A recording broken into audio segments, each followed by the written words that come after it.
কিন্তু সে দেখলো তার হাত পা অবশ হয়ে গেছে, সে সাইকেলের সাথে আটকে গেছে।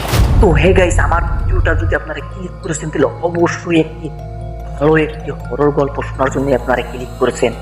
তো আশা করি আপনাদের বহুতই ভালো লাগবে এই গল্পটা শোনার পর। তো আপনাদের জন্য আমি কষ্ট করে ভিডিও বানাই, তো অবশ্যই আপনারা চ্যানেলটা সাবস্ক্রাইবটা করে দিবেন, আর পারলে লাইকটা করে দিবেন। তো গাইস, আর একটি কথা, আপনারা যদি কোনো হরর গল্প জানেন তাহলে আপনারা অবশ্যই কমেন্ট বক্সটা খোলা আছে, আপনারা কমেন্টটা করে দিবেন।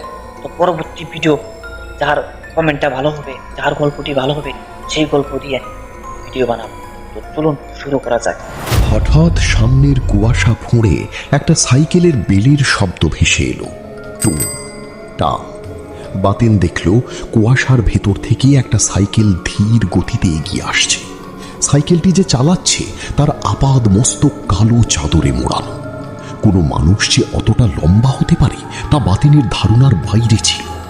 লোকটার মুখ দেখা যাচ্ছে না, শুধু চাদরের ভেতর থেকে একজোড়া জলজলি চোখের আভা টের পাওয়া যাচ্ছে।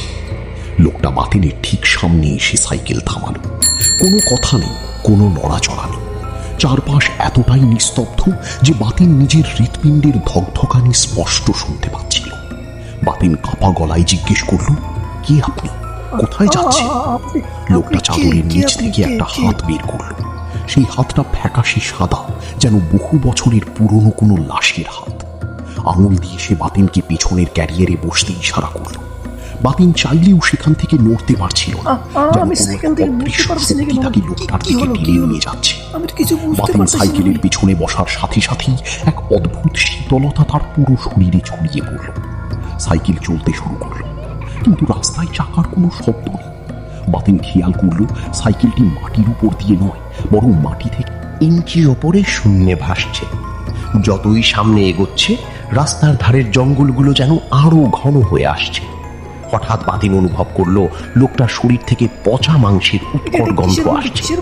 বাতেন নামার চেষ্টা করলো, কিন্তু সে দেখলো তার হাত পা অবশ হয়ে গেছে, সে সাইকেলের সাথে আটকে গেছে। হঠাৎ সেই লোকটা ঘাড় ঘুরিয়ে বাতেনের দিকে তাকালো। চাদরের ভেতরে কোনো মানুষের মুখ নেই, আছে কেবল একটা বিভৎস খুলি যার চোয়ালটা ঝুলে আছে। লোকটা অমানুষিক এক গম্ভীর গলায় বলে উঠল, তোর বন্ধুরা তো আসেনি বাতেন, আমি এসেছি তোকে নিয়ে যেতে। কথাটা শেষ হওয়ার সাথে সাথেই সাইকেলের বেলটা বিকট শব্দে বেজে উঠল।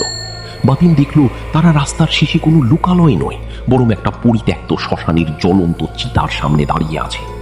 মুহূর্তের মধ্যে সেই লোকটা আর সাইকেল ধোঁয়ায় মিলিয়ে গেল। বাতেন চিৎকার করতে চাইল, কিন্তু দেখলো তার চারপাশ ঘিরে ধরেছে অশরীরী সব ছায়া, যারা ফিসফিস করে বলছে, অনেক দেরি করে ফেললি বাতেন,